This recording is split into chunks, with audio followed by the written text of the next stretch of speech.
کسی نے سوال پوچھا ہے جی پاکستان سے کہ زیر ناف بال کہاں سے کہاں تک کاٹنے چاہیے. دیکھیں جو زیر ناف بال ہے نا، جو گھنے بال جہاں سے شروع ہوتے ہیں اس جگہ کا صاف کرنا لازم ہے.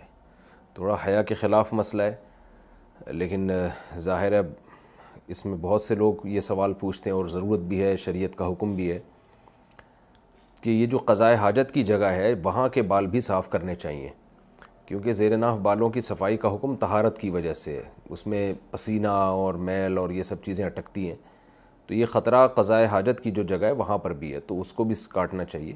تو جہاں سے بھی گھنے بال شروع ہوتے ہیں تو وہ بال کاٹنے چاہیے. باقی کوئی ناف سے نیچے ہی کاٹ دے سارے بال تو بھی ٹھیک ہے، یعنی پیٹ کا حصہ بھی آ جائے گا، لیکن وہ ضروری نہیں ہے. پہلے اس کی حکمت آپ سمجھ لیں. یہ غیر ضروری بال جو صاف کیے جاتے ہیں، یہ وہی بال صاف کیے جاتے ہیں جہاں پر پسینہ جمع ہوتا ہے، کیونکہ پسینہ جمع ہونے کی وجہ سے وہاں پہ بدبو پیدا ہوتی ہے. تو اسلام نے یہ پاکی کا نظام رکھا ہے. اب یہ دیکھیں، یہ والی جو جگہ ہے بغلوں کے نیچے والی، اس میں پسینہ جمع ہوتا ہے. یہ بال اگر آپ ریموو نہیں کریں گے تو آپ کو بدبو آئے گی. صحیح مسلم میں حدیث ہے، نبی علیہ السلام نے زیر ناف بال، بغلوں کے بال اور ناخنوں کے لیے 40 دن کی مدت مقرر فرمائی ہے کہ 40 دن میں ایک دفعہ تو لازمی کرنا ہے.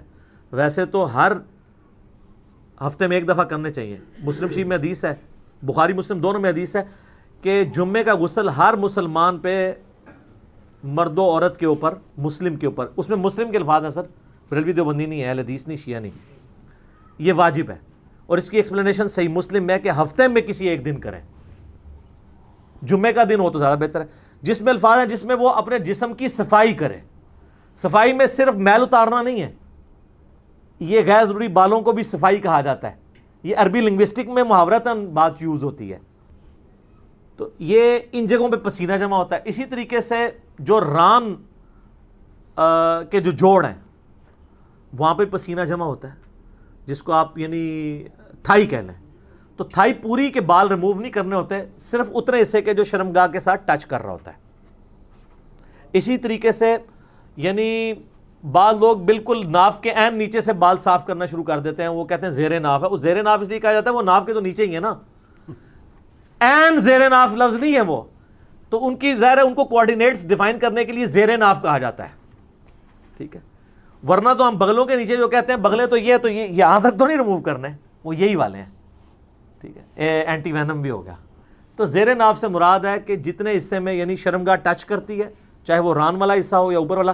اور اس کا بڑا آسان طریقہ ہے کہ پیٹ کا جو جوڑ ہے نچلے دھڑ کے ساتھ، جہاں پہ پیٹ ختم ہوتا ہے نا، وہ ناف سے تھوڑا نیچے جا کے ختم ہوتا ہے. اس کے بعد سے جو حصہ ہے نا، وہ آپ نے بال صاف کرنے شروع کرنے ہیں. شرمگاہ کے اوپر جتنے بال ہیں، دائیں بائیں جو حصہ شرمگاہ سے ٹچ کرتا ہے، یعنی وہ جہاں پہ پسینہ جمع ہوتا ہے، وہ حتیٰ کہ جو بڑے استنجا کرنے کی جگہ ہے وہاں تک. پیٹھ وغیرہ کے بال ریموو کرنے کی ضرورت نہیں، یہ اتنے پورشن کے. تو یہ اکثر لوگ پوچھتے ہیں. اچھا ہو گیا اس کو میں نے کلیئر